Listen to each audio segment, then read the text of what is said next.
أما بعد عن بلال بن الحارث المزني صاحب رسول الله صلى الله عليه وسلم يقول قال رسول الله صلى الله عليه وسلم إن أحدكم ليتكلم بالكلمة من رضوان الله ما يظن أن تبلغ ما بلغت فيكتب الله عز وجل لها بها رضوانه إلى يوم القيامة وإن أحدكم ليتكلم بالكلمة من سخط الله ما يظن أن تبلغ ما بلغت فيكتب الله عز وجل عليه بها سخطه إلى يوم يلقاه.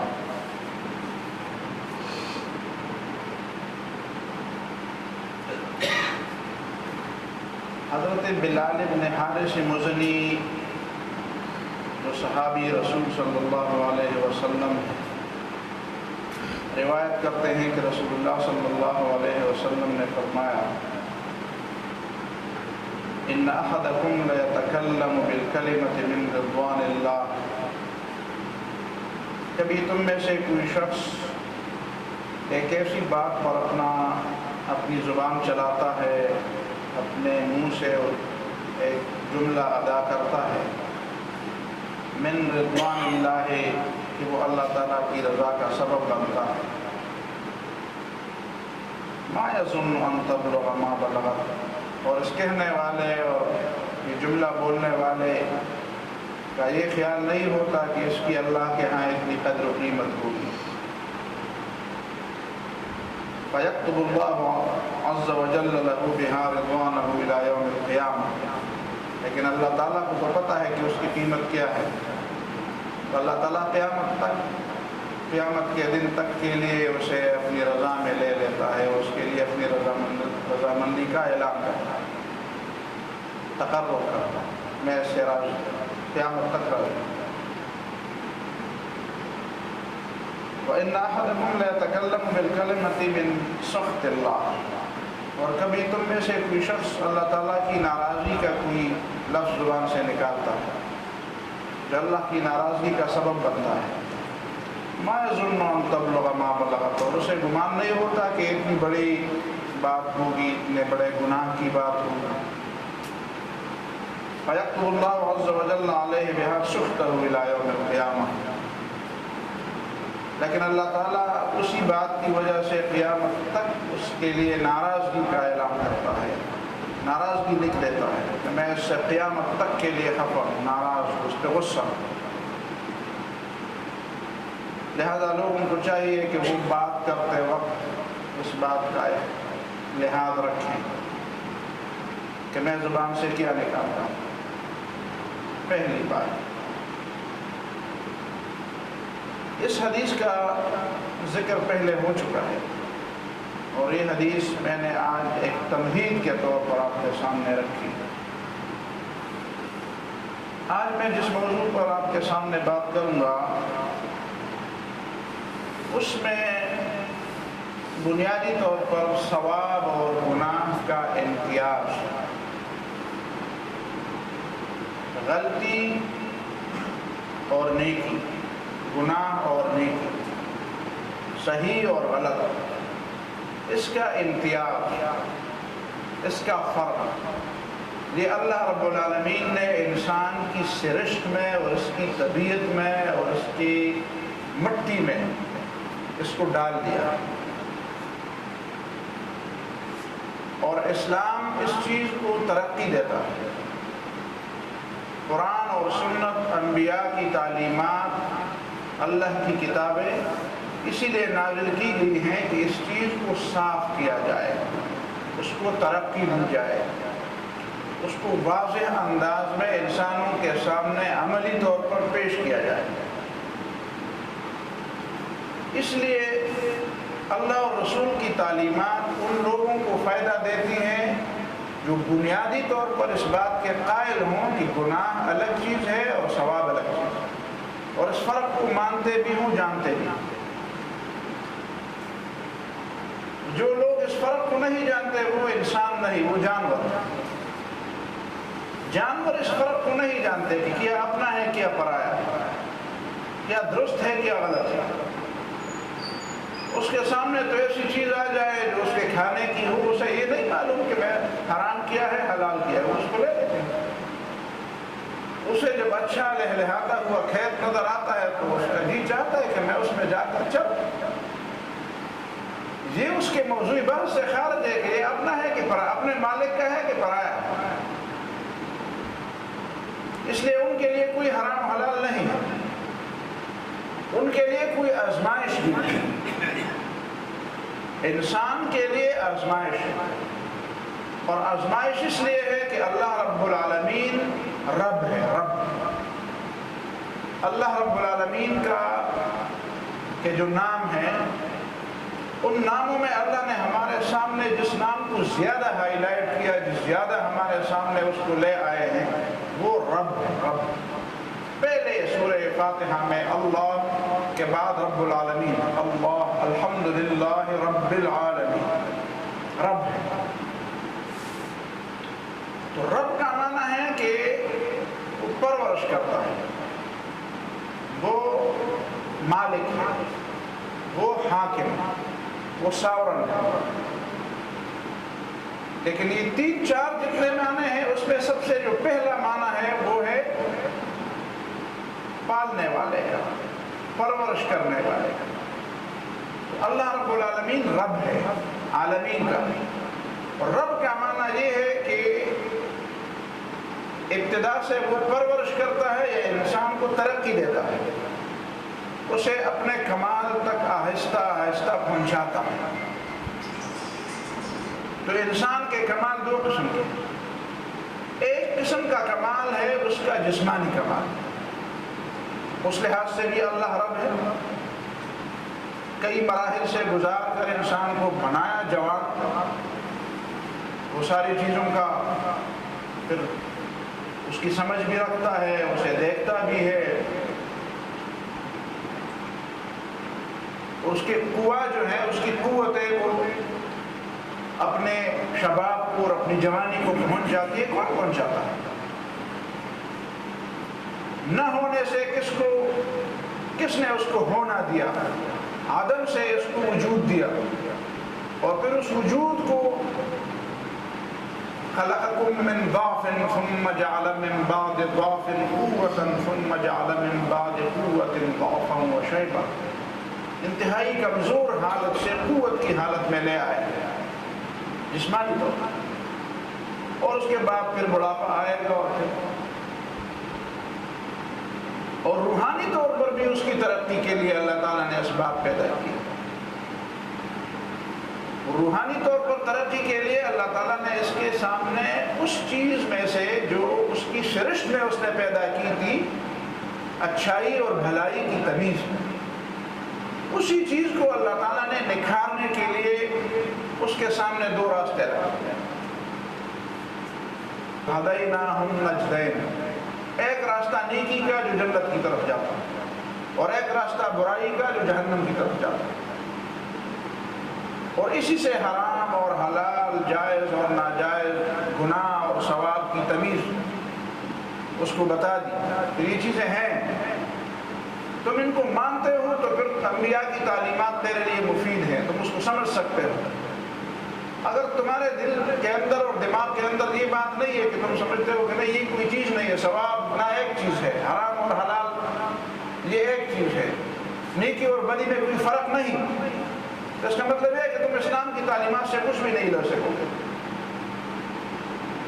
اس طرح قرآن میں فرمایا ہدی للمتقین، یہ ہدایت ہے لیکن ان لوگوں کے لیے جن میں وہ تقوی کا تخم تو ہو. تقوی کا معنی کیا ہے کہ حرام سے بچا جائے اور فرائض کا ارتکاب کیا جائے. تو جس کے اندر اس بات کا تخم ہی نہ ہو، یہ آپ نہیں کہہ سکتے کہ سرے سے ہے ہی نہیں، اس نے اپنے بدبختی کی وجہ سے اس پہ اتنے زنگ ڈالے ہیں، اتنا گرد اور اتنا غبار اس پہ ڈالا ہے کہ اس کو کام کے نہیں چھوڑا. اس کا ضمیر اس کو بار بار ٹوکے چوکے دیتا ہے، لیکن وہ ضمیر کے ٹوک چوکوں کو کوئی اہمیت نہیں دیتا. وہ کہتے میں نہیں قائل ہوتا. اس کا ضمیر بار بار کہتے نہیں ایک چیز ہے، لیکن وہ کہتے میں نہیں مانتا. اس کا یہ معنی نہیں ہے کہ اس کے دل کے اندر یہ چیز ہے نہیں.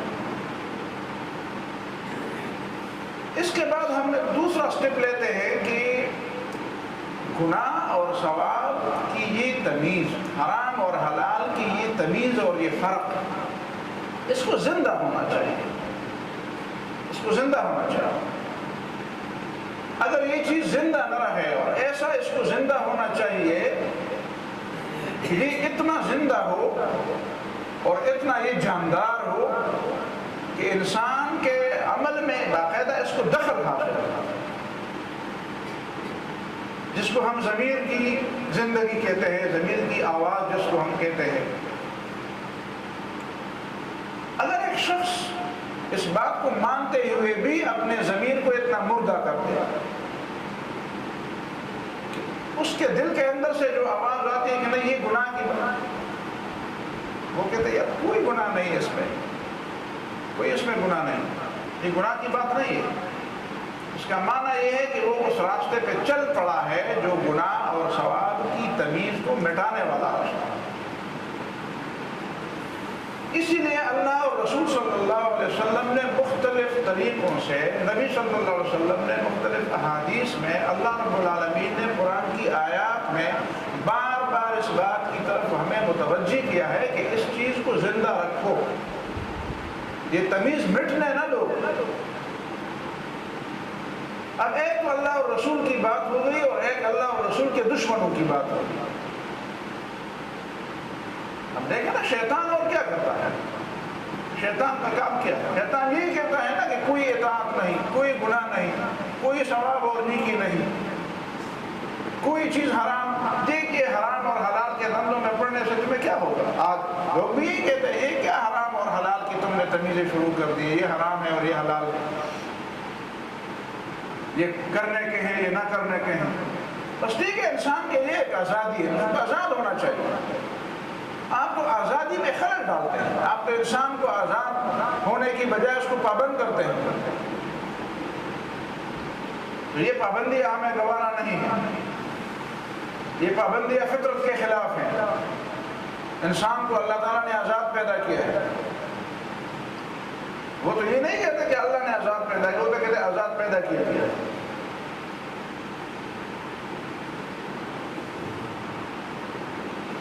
اس زمن میں کچھ لوگ ایسے بھی ہیں جو نہ جانتے ہوئے وہ اس بات کے شکار ہو جاتے ہیں، اور میں صاف بات سمجھانے کی میں کوشش کر رہا ہوں، اور آپ ماشاءاللہ میرے ساتھ اس میں دل اور دماغ کے ساری صلاحیتوں کے ساتھ اس درس میں شریک ہیں، کہ کبھی کبھی اخلاص کے ساتھ بھی، اچھی نیت کے ساتھ بھی انسان ایک خطرناک کھیل کھیل سکتا ہے۔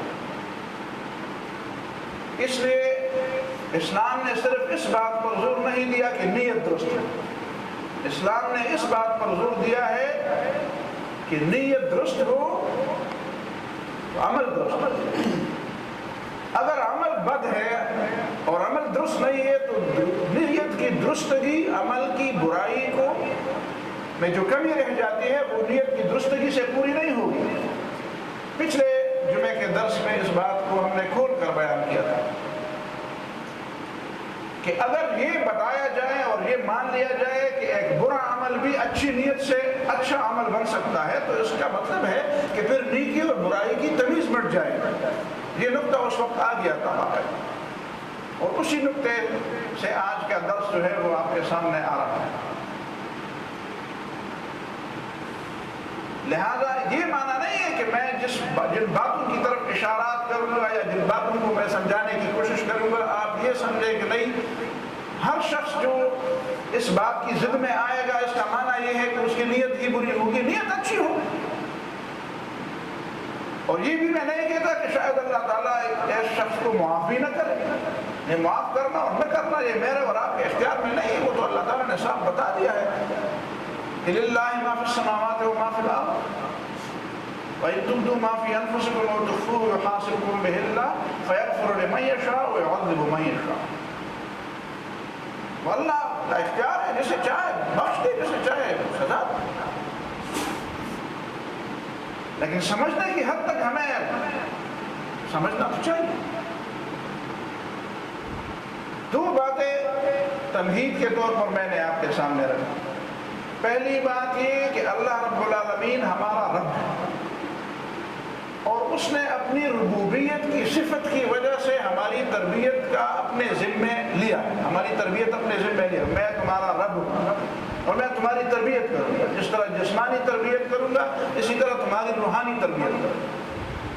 پھر ہماری روحانی تربیت کے لیے اللہ تعالیٰ نے بہت سے انتظامات کیے ہیں، سمجھانے کے لیے، متوجہ کرنے کے لیے، ہمارے دل کے اندر ایک تخم بھی ڈال دیا ہے، ہماری فطرت کے اندر نیکی اور برائی کی تمیز کا ایک تخم ڈال دیا ہے۔ پھر ہمیں سمجھانے کے لیے پوری کائنات ہمیں دی ہے، ہمیں آنکھیں دی ہے، ہمیں عقل دی ہے، ہمیں فکر دی ہے، دماغ دی ہے۔ پھر ہمیں سمجھانے کے ان چیزوں سے سبق لینے اور ان چیزوں سے سمجھنے کے لیے اللہ تعالیٰ نے ہمیں ایک راستہ بھی بتا دیا ہے، طریقہ بھی بتا دیا کیسے ان سے آپ سمجھیں گے۔ آزاد اس طرح نہیں چھوڑا کہ دیکھو کائنات میں غور کر کے سمجھو، نہیں، راستے سمجھنے کے لیے پھر اللہ تعالیٰ نے انبیاء اور کتابیں بھیج دی ہیں، ہمیں بتائیں کہ اس انداز سے سمجھنے کی کوشش کرو، اس راستے پہ چل کر سمجھنے کی کوشش کرو۔ اور یہ تمیز نہ مٹنے دو، یہ جو میں نے تمہارے دل کے اندر اور تمہارے سرشت کے اندر، تمہاری طبیعت اور مزاج اور مٹی کے اندر جو تمیز ڈالی ہے نیکی اور برائی کی، اس کو مٹنے نہ دو، اس کو مزید جلا دو، گناہ کو گناہ سمجھو، گناہ کو گناہ سے نفرت کرو اور گناہ کو گناہ سمجھ کر۔ یہ بات کہ آپ گناہ کو اس لیے کہ نہیں گناہ تو یہ چھوٹا گناہ ہے بڑا گناہ ہے، یہ سوال تو ٹھیک ہے۔ حضرت عبداللہ بن عباس رضی اللہ تعالیٰ عنہما سے کسی نے پوچھا، میں نے سنا ہے کہ بڑے گناہ 7 ہیں۔ عبداللہ بن عباس رضی اللہ تعالیٰ عنہما نے فرمایا، میرا خیال ہے کہ 70 سے بھی زیادہ ہے، بلکہ 700 سے بھی زیادہ ہے۔ البتہ یہ بات ذہن میں رکھو کہ جو آدمی گناہ سے استغفار کرے گا وہ بڑے سے بڑا گناہ بھی ہو تب بھی معاف ہوگا، اور جو گناہ پہ ڈٹا رہے گا چاہے وہ چھوٹا گناہ بھی ہو اس کو سزا ملے گی اور اس کے لیے وبال بنے گا۔ یہ بات ذہن میں رہے۔ پھر آگے چل کر میں یہ بات آپ کے سامنے کھل کر رکھنا چاہتا ہوں کہ کچھ لوگ نیک نیتی کے ساتھ یہ سمجھتے ہیں اور سمجھاتے ہیں کہ چونکہ ہمارا دور جو ہے وہ بالکل مادہ پرستانہ دور ہے، انبیاء کے دور سے ہم بہت دور آ گئے ہیں، تو کچھ لوگوں کے لیے اسلام کا یہ راستہ تھوڑا سا آسان بنانا چاہیے، اور یہ جو گناہ ہے ان گناہوں کو زیادہ ان کے سامنے نہیں لانا چاہیے کہ نہیں یہ گناہ نہیں ہے، چلو آپ کی تھوڑی سی مجبوری ہے تو کر ڈالو، کوئی بات نہیں، یہ بھی گناہ نہیں ہے، وہ فلان کام بھی گناہ نہیں، وہ بھی گناہ نہیں،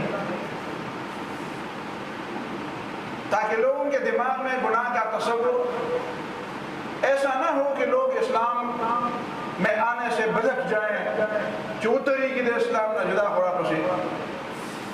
مجھے ایک بات یاد آتی ہے، اور جہاں پہ میں نے یہ بات سنی تقریباً اسی ماحول میں میں نے یہ بات بتا دی، اور بری بات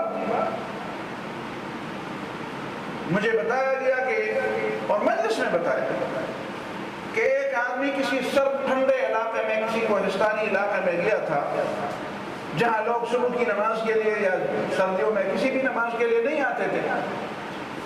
تو اس نے پوچھا کہ کیوں نہیں آتے ہو؟ اس نے کہا، جب لوگوں نے کہا مسئلہ یہ ہے کہ ٹھنڈے پانی سے وضو بڑا مشکل ہے، وضو کے بغیر تو نماز نہیں ہوتی۔ تو کہتے ہیں اس نے اعلان کیا کہ آج میں تمہارے سامنے ایک بات رکھ دیتا ہوں۔ لوگوں نے کہا کیا بات؟ کہتے ہیں وضو کس نے اس میں آیا ہے؟ کہاں سے وضو؟ ٹھنڈے پانی سے کون وضو کر سکتا؟ بغیر وضو کے پڑھو سردیوں میں نماز، بالکل بستر سے اٹھو اور آؤ اور نیت باندھو، پڑھو نماز۔ بس سارے لوگ مسجد میں آئے اور نمازیں پڑھنے لگے۔ پھر کسی عالم کا ادھر گزر ہوا تو عالم نے لوگوں کو بتایا کہ پتہ چلا اس کو کہ یہ لوگ تو بغیر نماز کے پتہ چل جاتا ہے۔ ہم مشارہ نبوی میں دے بیلما دا سڑوی یہ پن بنا پتہ لگے، ادا پن دے مالی میں ادھر بیلما دا ارڑیوں سے اسے پتہ چل جاتا ہے کہ یہ بے نماز۔ تو اسے پتہ چل گیا لوگوں کا اللہ کے بندو یہ کیا کرتے ہو بغیر وضو کے نمازیں پڑھو؟ کہا ہمیں تو فلاں شخص نے بتایا کہ بغیر وضو کے نمازیں پڑھو. جب اس کو بتایا گیا اس نے کہا مجھے کیا ہے، میں تو لوگوں کو اللہ کے لیے لے آیا تھا، میں تو لوگوں کو مسجد لانا چاہتا ہوں، اور یہ لوگ بغیر وضو کے معاف کیے نہیں آتے تھے، تو میں نے وضو میں نے نیک نیت سے ان کو کہہ دیا. اب مسجد میں ان کو لے آیا ہوں، تم ان کو مسئلے سمجھاؤ. میں نے کہا یہ بدبخت تھا، کوئی بڑا بدبخت اس لیے تھا کہ کیا نعوذ باللہ من ذالک اللہ تعالیٰ کو مسجد بھرنے سے کوئی خوش، جس طرح ہم خوش ہوتے ہیں کہ میرا گھر بھر جائے، غمی میں شادی میں میرے گھر بہت سے لوگ آ جائے، جب میں ووٹوں کے لیے کھڑا ہوں تو بہت سے لوگ میرے جلسے میں جمع ہوں، تو نعوذ باللہ من ذالک اللہ بھی اس سے خوش ہوتا ہے کہ میری مسجد بھر جائے، چاہے میری بات مانے یا نہ مانے، گندے بھی آ جائے، جنوب بھی آ جائے، بے نمازی پلید بھی آ جائے، لیکن میری مسجد بھر جائے. یہ خدا کے بارے میں تم کیا گمان کرتے ہو؟ تم کون ہوتے ہو، میں کون ہوتا ہوں کہ جب اللہ نے حکم دیا ہے کہ نماز کے لیے کھڑے ہو جاؤ تو وضو بناؤ، اور میں کہتا نہیں بغیر وضو کے آ جاؤ لیکن مسجد میں آ جاؤ.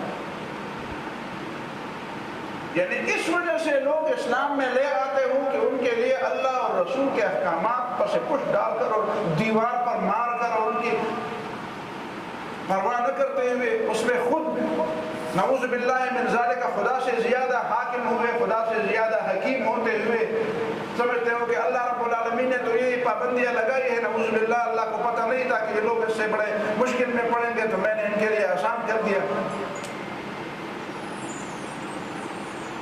نیت اگر درست بھی ہو، کچھ لوگوں نے مجھے پتہ ہے لوگوں کے لیے آسانیاں بنانی شروع کر دی، نیک نیت سے کی ہوں گی لیکن بات غلط ہے.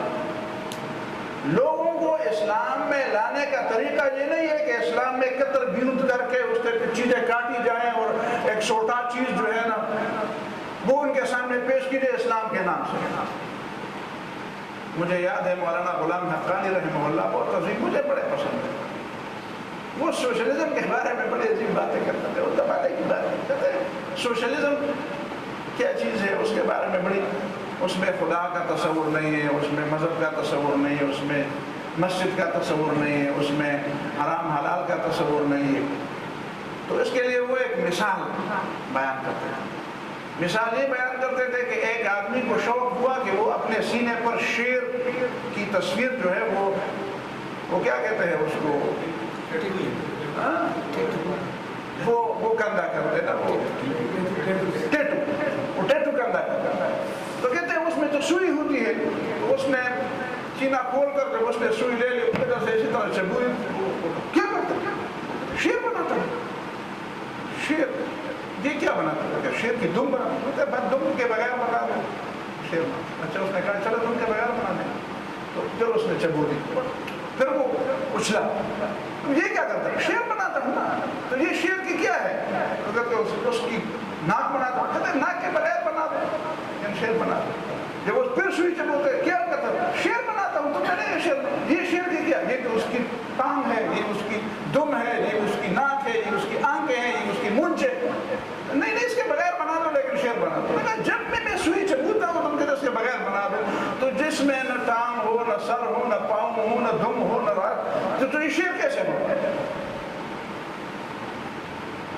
میں سمجھتا ہوں کہ کل کوئی یہ کہے کہ بھائی صبح کی نماز نہیں ہونا، آپ کے یاد ہے زور کی پڑھو، دوپہر میں زور کی پڑھو، بس نہ ہونا. اس میں کیا ہے؟ کوئی کہے یار یہ روزے تو بڑے مشکل ہے. مجھے یاد ہے پچھلے سال میں مردان میں پڑھاتا تھا تو میرا دوست عطا رحمان صاحب نے مجھے کہا کہ ادھر مجھے کسی نے کہا کہ یہ عجیب بات ہے تم روزے رکھتے ہو اور یہ کتنے گھنٹے نہ کھاتے ہو نہ پیتے ہو، آدمی تو پھر بات نہیں کر سکتے تھے. کہ میں نے اس کو کہا کہ ابھی میں اپنے مردان فون میں لاؤں، وہاں ایک شخص بیٹھا ہے 6 گھنٹے صبح سے لے کر دوپہر تک قرآن پڑھاتا ہے روزے سے. کہتے کہ میں سے مانتا نہیں ہوں. یہ کیسے ہو سکتا ہے کہ ایک آدمی روزے سے اور 6 گھنٹے مسلسل بولتا رہے؟ کہتے میں نے کہا میں لے جاؤں تمہیں ادھام کر بٹھا دو اس کے سامنے. تو لوگ کہیں گے کہ بھائی رمضان میں دوپہر میں روزے، گرمیوں میں روزے کیسے؟ تو آپ ان کے لیے نہیں چلو یہ گرمی میں روزے نہ رکھ، سردی میں نماز میں پڑھو. مجھے یاد ہے برطانیہ میں ایک محترم نے مجھے ایک عالم دین کا فتویٰ بتایا، جی جہاں پہ برطانیہ میں سود کے پیسوں سے ایک گھر خریدنا جائز ہے، دوسرا گھر خریدنا حرام ہے، ایک گھر خریدنا جائز ہے۔ میں نے کہا خدا کے بندے، مجھے اتنا غصہ آیا، آپ حیران ہوں گے، میں اس وقت مغرب کی نماز میں آگے ہو گیا، میں حافظ قرآن تو نہیں ہوں، وہ سود والی آیات مجھے یاد ہی نہیں تھی، لیکن میں غصے سے میں نے جب ولدوالین آمین شروع کر دی اور سود والی ساری آیات میں نے ایسی ترتیب کے ساتھ پڑھی، لوگ حیران ہو گئے کہ یہ آدمی کیا ہو گیا، مجھے غصے میں پڑھ رہا ہے۔ کہ جب اللہ نے ایک چیز کو حرام قرار دیا تو تم کون ہوتے ہو حلال کرانے والے؟ تم یہ کہہ سکتے ہو کہ میں لوگوں کے لیے آسانیاں پیدا کرتا ہوں، تو آسانی تو اللہ تعالیٰ نے پہلے پیدا کی ہے۔ لوگوں کے دماغ میں یہ بات ڈالو کہ اللہ رب العالمین بخشنے والا ہے، مہربان۔ آدمی جب گناہ کرتا ہے اور اپنے گناہ کا اقرار کرتا ہے اور توبہ کرتا ہے تو اللہ تعالیٰ پہلے کی بنسبت اس سے زیادہ خوش ہو جاتا ہے۔ تو پہلے خوش تھا گناہ نہ کرنے سے پہلے، تو گناہ کرنے کے بعد اس سے جب توبہ کی جائے تو توبہ سے اللہ تعالیٰ اس سے اور بھی خوش ہو جاتا ہے۔ آپ کو پتہ ہے سلیمان علیہ السلام سے کوئی بات ہو گئی ہوگی، ہمیں نہیں معلوم کیا بات تھی۔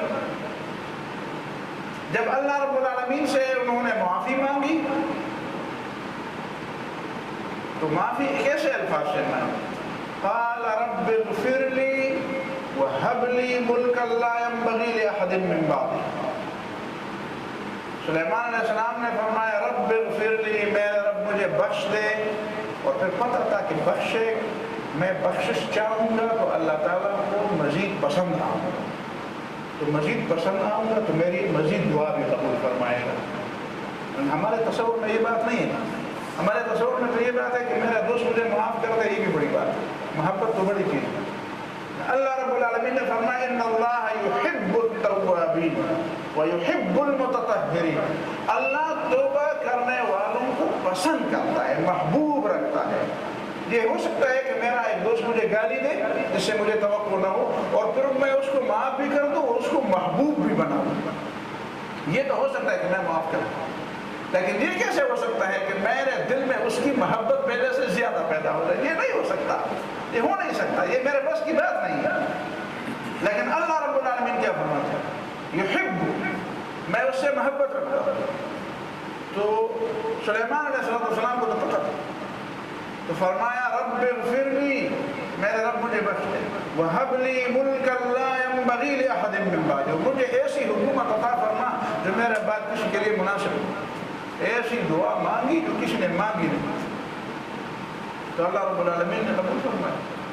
فسخرنا له الريح، ہم نے ہوا کو ان کا تابع بنا دیا اور جنات کو ان کے تابع بنا دیا، اور ایسی حکومت دے دی کہ هذا عطاؤنا فامنن او امسک بغیر حساب، تیرے ساتھ حساب بھی ملا، لے لو یہ ساری چیزیں، ہماری بخشش کے دروازے تمہارے لیے کھلے۔ اس لیے میں یہ چند چیزیں آپ کے سامنے رکھ دیتا ہوں، تمہید میں نے آپ کے سامنے رکھ دی ہے، اس بات کے بارے میں ذہن کو صاف ہونا چاہیے۔ انسان گناہ کر لیتا ہے، یہ نہیں ہو سکتا کہ انسان گناہ نہ کرے،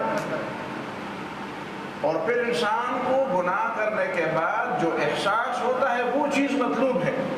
گناہ کرنے کے بعد آدمی جب گناہ کا احساس، اچھا میں نے گناہ کیا، میرا رب مجھ سے خفا ہوا، میں نے انسانیت سے گری ہوئی چیز اور گرا ہوا کام کیا، جس مقام پہ اللہ مجھے لینا چاہتا تھا میں اس سے نیچے گر گیا، میرا رب جو میرے اوپر بڑے احسانات ہیں اس کے اوپر سے نہ، آدمی کے اندر ایک کیفیت پیدا ہو جاتی ہے شرمندگی کی، میں بندگی سے دور ہوا، شرمندگی کی ایک کیفیت، احساس گناہ کی ایک کیفیت، جنت سے اور اللہ تعالیٰ سے دوری کی ایک کیفیت دل میں آ جاتی ہے۔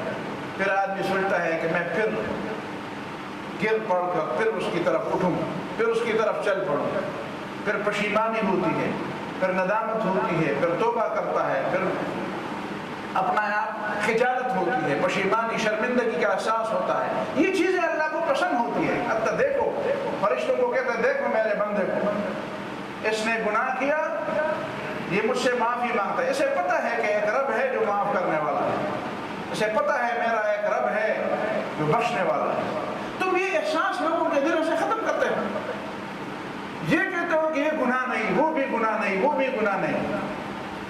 لوگوں کو بتاؤ کہ نہیں انسان گناہگار ہے، لیکن اللہ رب العالمین بہت ہی زیادہ مہربان ہے۔ یہ جو ہم نے اللہ تعالیٰ کے اوصاف کے بارے میں ایک لفظ میں طالب علموں کو بھی بتاتا ہوں، کہتے ہیں کہ میں پوچھتا ہوں کہ جب بتاؤ اللہ تعالیٰ کے صفات میں کون سا لفظ ہے جو غصے اور غضب کے لیے ہے؟ کہتے ہیں وہ قہار ہے۔ میں نے کہا دیکھو نا، قہار کا لفظ پشتو میں تو قہر کے لیے ہے، لیکن پشتو کا قہر اور عربی کا قہر ایک چیز نہیں ہے۔ تو پشتو کے وہ قہر قاری دو تو اللہ تعالیٰ قہار دے مسلمت چکاری نہیں، یہ معنی تو نہیں کہ اللہ تعالیٰ قہار ہے، اس کا مطلب ہے کہ وہ ہمیشہ غصے میں ہوتے ہیں۔ قہر کا معنی ہے غلبہ۔ فَأَمَّا الْيَتِيمَ فَلَا تَقْهَرْ، کیا مطلب ہے؟ یتیم کو غصہ مت کرو، جب وہ غلط کام کرے گا تو میں غصہ نہیں ہوں گا، نہیں۔ فَأَمَّا الْيَتِيمَ فَلَا تَقْهَرْ، یتیم پر اپنا غلبہ اور اپنی بڑائی مت جتا۔ یتیم کو یہ احساس نہ دو کہ میں تمہارے اوپر سے بڑا ہوں، اس کو یہ احساس ہوگا کہ کاش میرے ابو ہوتے تو یہ مجھے یہ احساس نہ دلاتے، میں ان کو کہتا کہ میرا ابو ہے تو میرا نہیں تھے۔ اما الیتیم فلا تقہر، یتیم کے اوپر اپنا آپ اتنا بڑا نہ جتاؤ، اس کو یہ احساس نہ دو کہ تمہارے سر پر کوئی چوٹ نہیں ہے لہذا میں تمہارے سر کے اوپر ہوں، اور میں تمہارے سر کے اوپر ایسا نہیں ہوں کہ جو تم پر رحم کروں، میں تمہیں سزا دوں گا، میں تمہیں یہ کروں گا، یہ احساس اس کو نہ دلا۔ یہ معنی نہیں ہے کہ اگر وہ غلطی کرے تو اس کو غصہ نہ کرو۔ باقی تو اللہ تعالیٰ کے ہاں ایک صفت اللہ تعالیٰ کی ہے، عزیز ذو انتقام، عزیز ہے، غلبے والا ہے، قوت والا ہے، ذو انتقام، وہ بدلہ لیتا ہے، بدلہ لینے کی قوت رکھتا ہے۔ لیتا ہے کہ نہیں لیتا، کسی سے لیتا ہوگا، کسی سے نہیں لیتا ہوگا، اس اللہ تعالیٰ کی اپنی مرضی ہے۔ یہ چند چیزیں میں نے آپ کے سامنے رکھی ہے، ان چیزوں کو پڑھتے ہیں پتہ چل جاتا ہے۔ پہلی بات یہ ہے کہ قرآن مجید میں جو آیت ہے لما نزلت، ابن عباس کی روایت ہے، جب یہ آیت نازل ہوئی ان تبدوا ما فی انفسکم او تخفوہ یحاسبکم بہ اللہ، تمہارے دلوں کے اندر جو باتیں ہیں اس کو کھولو یا اس کو چھپاؤ، اللہ تعالیٰ اس کا حساب لے گا۔ فشق علیہم، لوگوں پر یہ بات بڑی سخت گزری کہ اللہ یہ کیسے، ہمارے دل میں تو عجیب عجیب باتیں آئیں۔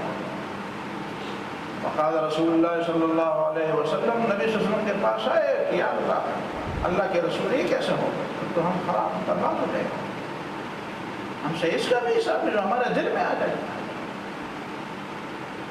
فقال رسول اللہ صلی اللہ علیہ وسلم لعلکم تقولون سمعنا وعصینا، اچھا یہ چاہتے ہو کہ ہم نے سنا لیکن مانتے نہیں ہیں، یہ چاہتے ہو جس طرح بنی اسرائیل نے کہا کہ ہم نے سنا لیکن مانتے نہیں ہیں۔ بل نقول سمعنا واطعنا، ہمارا کام یہ ہے کہ اللہ جو بھی حکم دے ہم کہیں گے کہ ہم نے مان لیا، ہم نے سن لیا اور ہم نے مان لیا۔ پھر اللہ تعالیٰ نے یہ آیت نازل فرمائی، آمن الرسول بما انزل الیہ من ربہ والمؤمنون کل آمن باللہ وملائکتہ وکتبہ ورسلہ لا نفرق بین احد من رسلہ وقالوا سمعنا واطعنا غفرانک ربنا والیک المصیر۔ اللہ تعالیٰ کو نبی صلی اللہ علیہ وسلم کے اور صحابہ کرام کا یہ ترجمہ پسند آیا۔ مومن کا کام یہ نہیں ہے کہ اچھا تم یہ کہ تو یہ حرام اور یہ حرام تو میں کیسے زندہ رہوں گا، میں کیسے کروں گا، میں تو مجبوریاں ہے۔ مومن کا کام یہ ہے کہ سمعنا واطعنا۔ دوسری بات، حضرت حنظلہ رضی اللہ تعالیٰ عنہ نکلے اپنے گھر سے، ابو بکر صدیق ملے، کیف یا حنظلہ کیسے ہو؟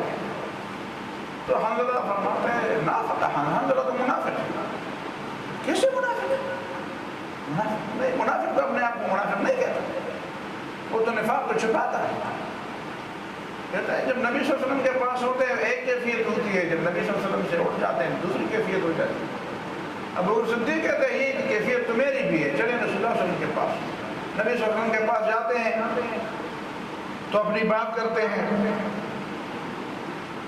تذکرنا بالنار والجنت، اللہ کے رسول تم جنت اور جہنم کا تذکرہ جب فرماتے ہیں کأن رأی عین، ہم بس جس طرح ہم آنکھوں سے اس کو دیکھتے ہیں، فإذا خرجنا من عندك عافسنا الأزواج والأولاد والضيعات، پھر ہم بچوں اور گھروں، اولاد اور زمین کے دھندوں میں پڑ جاتے ہیں، فنسینا کثیرا، بہت سی چیزیں ہم بھول جاتے ہیں، پھر توجہ نہیں ہوتی۔ فقال صلی اللہ علیہ وسلم نے فرمایا والذی نفسی بیدہ لو تدومون علی ما تکونون عندی، اگر تم ہمیشہ اسی حالت میں ہوتے جس حالت میں تم میرے پاس ہو، تصافحتکم الملائکۃ علی فروشکم، پھر تو فرشتے تمہارے پاس تمہارے بستر میں آ کر تم سے ہاتھ ملاتے، وفی طرقکم، اور راستے میں تم سے ملتے، ولیکن یا حنظلہ ساعۃ و ساعۃ، حنظلہ کبھی ایک حالت ہوتی ہے کبھی دوسری حالت ہوتی ہے۔ ایک حالت میں انسان اس طرح نہیں رہتا، انسان پر یہ کیفیات آتی جاتی ہیں اور یہ اس کی تربیت ہے۔ سمندر کی زندگی اس کی موجیں ہیں، یہ سمندر میں موجیں نہ ہو تو سمندر سمندر نہیں ہوتا، وہ پھر تالاب بنے گا، وہ پھر وہ گندا تالاب بن جائے گا۔ سمندر کی زندگی ان چیزوں میں، انسان کی زندگی ان چیزوں میں ہے کہ اس کے اوپر یہ اتار چڑھاؤ آتے رہیں۔ وہی بات پھر یاد رکھے، مسلمانوں کو ہمیشہ غلبہ نصیب نہیں ہوتا۔ یہی بات ہرقل نے کی تھی، ابو سفیان نے کی تھی ہرقل کے ساتھ، ینالون منا وننال منہم، کبھی ہماری باری ہوتی ہے کبھی ان کی باری ہوتی ہے۔ وتلک الایام نداولها بین الناس، اس زمانے کو ہم الٹ پھیر دیتے ہیں لوگوں کے درمیان، کبھی تمہاری باری ہوگی کبھی ان کی باری ہوگی۔ حذیفہ رضی اللہ عنہ نبی صلی اللہ علیہ وسلم سے پوچھا، اے اللہ کے رسول یہ تو خیر ہے، اس خیر کے بعد شر ہوگا؟ نبی نے فرمایا ہاں اس کے بعد شر ہوگا۔ پھر اس شر کے بعد پھر خیر ہوگا؟ نبی نے فرمایا ہاں۔ پھر اس خیر کے بعد پھر شر ہوگا؟ ہاں۔ پھر یہ تو خیر اور شر کی لڑائی ہے، خیر اور شر کی ایک جنگ ہے، ہمیشہ خیر بھی غالب نہیں ہوگا، ہمیشہ شر بھی غالب نہیں ہوگا۔ تو قرآن نے فرمایا یہ اس بات کو بھولنے کی بجائے اس کو یاد کرنے کی۔ قرآن نے فرمایا وَلَوْلَا دَفْعُ اللَّهِ النَّاسَ بَعْضَهُمْ بِبَعْضٍ لَفَسَدَتِ الْأَرْضُ، اگر اللہ یہ نہ کرتا کہ انسانوں کی قوت کو کسی دوسرے انسانوں کے ذریعے اس کو توڑ دیتے، اگر یہ کام اللہ تعالیٰ نہ کرتے تو لَفَسَدَتِ الْأَرْضُ، پھر تو زمین کا نظام برباد ہو جاتا، زمین کا نظام برباد ہو جاتا۔ کبھی اللہ تعالیٰ دشمنوں کو غلبہ دیتے ہیں امتحان کے طور پر، کبھی مسلمانوں کو غلبہ دیتے ہیں، کبھی مسلمانوں کے لیے خوشی آتی ہے۔ وَنَبْلُوكُمْ بِالشَّرِّ وَالْخَيْرِ فِتْنَةً، شر مصیبت اور تکلیف اور خیر کی حالت، خیر کی حالت بھی اللہ تعالیٰ کی طرف سے آزمائش ہے اور شر کی حالت بھی اللہ تعالیٰ کی طرف سے آزمائش ہے۔ تو یہ اتار اور چڑھاؤ، یہ خوشی اور یہ غمی، یہ کبھی ایک طرح کبھی دوسری طرح کی زندگی، یہ رنگا رنگی ہے اس کائنات کے اندر۔ تم کیا چاہتے ہو کہ اس میں یک رنگی ہو جائے؟ اس کائنات کے اندر یک رنگی نہیں، اس کائنات کے اندر رنگا رنگی ہے، اور اسی رنگا رنگی میں انسان کی تربیت ہے۔ یا حمدللہ ساعۃ و ساعۃ، کبھی ایک طرح کی بات ہوگی کبھی دوسری طرح کی بات ہوگی، کبھی صبر کے لیے موقع فراہم ہوگا کبھی شکر کے لیے موقع فراہم ہوگا، صبر سے بھی رب راضی ہوتا ہے، شکر سے بھی رب راضی ہوتا ہے۔ تو یہ حالات ہوں گے، اس سے پریشان ہونے کی بات نہیں ہے، پریشان نہیں ہونا چاہیے۔ اس کے بعد ایک اور حدیث بھی آپ کے سامنے میں رکھوں، وہ یہ ہے کہ سعید بن جبیر رضی اللہ تعالیٰ عنہ، یہ ابھی میں نے آپ کے سامنے رکھی، قال رجل ابن عباس، ابن عباس سے کسی نے پوچھا الکبائر سبع، بڑے گناہ 7 ہیں، لیکن گناہوں میں بھی فرق برات ہے۔ کچھ کو رسول اللہ صلی اللہ علیہ وسلم نے موبقات کہا ہے، موبقات، تباہ کن گناہ، انتہائی خطرناک اور تباہ کن گناہ۔ زہر میں بھی اس طرح کے فرق ہوتے ہیں، دشمن میں بھی فرق ہوتا ہے، مصیبتوں میں بھی فرق ہوتا ہے، غموں میں بھی فرق ہوتا ہے۔ تو کچھ چیزیں ایسی ہوتی ہیں جو بالکل اپنے انتہا کو پہنچی ہوئی، کچھ چیزیں اس سے تھوڑی سی کم ہوتی ہیں اور کچھ چیزیں اس سے تھوڑی سی کم ہوتی ہیں۔ تو کچھ گناہوں کو نبی صلی اللہ علیہ وسلم نے تباہ کن گناہ قرار دیے، جو شرک ہے، سحر ہے، ربا ہے، اکل مال الیتیم ہے، فرار من الزحف، میدان سے بھاگنا ہے، قذف المحصنات ہے، یہ گناہ جو ہے نبی صلی اللہ علیہ وسلم نے گنے ہیں، الحاد فی الحرم ہے، تو یہ قتل النفس بغیر حق ہے۔ تو یہ تباہ کن گناہ ہے، وہ گناہ ہے جو انسان کی نیکیوں کو بھی برباد کرنے والے۔ تو کسی نے یہ سنا ہوگا کہ کہ بس یہی 7 تماکن گناہ ہے، ان سے بچوں، باقی اللہ اللہ فیصلہ. الکبائر 7، کیا کبائر گناہ 7 ہے؟ تو حضرت عبداللہ بن عباس نے فرمایا ہی الی 700 اقرب منها الی 7، تو 700 سے 7 کی بنسبت زیادہ قریب ہے. ایک دوسری روایت میں ہے 70 ہے بلکہ 700 ہے. یا فرمایا غیر انہ لا کبیرۃ مع استغفار، لیکن ساتھ یہ بات بھی نوٹ کر دو کہ بجائے اس کے کہ گناہ کو گناہ نہ سمجھو، اس کے بجائے درست طریقہ یہی ہے کہ گناہ کو گناہ سمجھتے ہوئے اس سے توبہ کرو. گناہ کو گناہ سمجھتے ہوئے اس سے توبہ کرو. ولا صغیرۃ مع اصرار، اور کوئی گناہ اگر تمہیں چھوٹا گناہ بھی نظر آئے اور اسے بار بار کرتے رہو تو پھر وہ صغیرہ ہی نہیں رہتا. ایک چیز جو ہے وہ آپ ذرہ ذرہ جمع کرتے ہیں، ایک ذرہ پھر دوسرا ذرہ پھر تیسرا ذرہ پھر چوتھا ذرہ، تو اسی سے تو اگر ہزاروں سال ہو جائیں تو پہاڑ بن جائے. ایک ایک پتھر آپ جمع کریں گے تو ایسے ایک ٹیلا بن جائے، ایک پہاڑی بن جائے. تو لا کبیرۃ مع استغفار ولا صغیرۃ مع اصرار. اگر تم گناہ پر اصرار کرتے ہو تو پھر وہ صغیرہ صغیرہ نہیں رہتا. ہمیں تو یہ بتایا تو جاتا ہے کہ نہیں یہ صغیرہ گناہ ہے، اس کی اہمیت کم کی جاتی ہے. گناہ کی گناہ اہمیت اپنی جگہ پہ ہے، لیکن اس کو لوگوں کے سامنے اس سے ڈرانے کی بجائے توقع دلانے کے لیے یہ طریقہ نہیں ہے کہ اس کو اس کے گناہ کی حیثیت کو ختم کرو. ترغیب دینے کے لیے طریقہ یہ ہے کہ لوگوں کو بتاؤ کہ اللہ تعالیٰ سے معاف، اور اللہ تعالیٰ معاف کرنے والا ہے. اور معاف کرنے کے، معافی مانگنے کے علاوہ بھی اور چیزیں ہیں. اسی طرح ابو بکر صدیق کا ایک قول ہے اور اسی پر میں آج بات ختم کروں گا، اور اس درس کا ایک آدھا سے زیادہ حصہ انشاءاللہ اگلے درس کے لیے چھوڑیں گے. ابو بکر صدیق رضی اللہ تعالیٰ عنہ کا قول ہے، یہ میں نے ابن بطال کی شرح بخاری سے میں نے نیٹ اور اس سے اپنے کیا کہتے ہیں شاملہ سے میں نے نقل کیا. ان اللہ یغفر الکبیرہ فلا تیأسوا، لوگوں اللہ تعالیٰ کبیرہ گناہ بھی معاف فرماتا ہے، نا امید مت ہو جاؤ، نا امید نہ ہو جاؤ. بڑے سے بڑا گناہ بھی اللہ تعالیٰ معاف فرماتا ہے. وَيُعَذِّبُ عَلَى الصَّغِيرِ فَلَا تَغْتَرُّوا، اور کبھی اللہ تعالیٰ چھوٹے گناہ پر بھی سزا دیتا ہے، اس کی مرضی ہے، چھوٹے گناہ پر بھی سزا دیتا ہے. فَلَا تَغْتَرُّوا، تو دھوکے میں مت پڑو. لہذا آج کے درس میں اس بات کی ایک قسم کی تمہید ہوگی، اور باقی اس کی پوری تفصیل انشاءاللہ اگلے درس میں ہم بیان کریں گے. اس کا خلاصہ یہ ہے کہ گناہ گناہ ہے.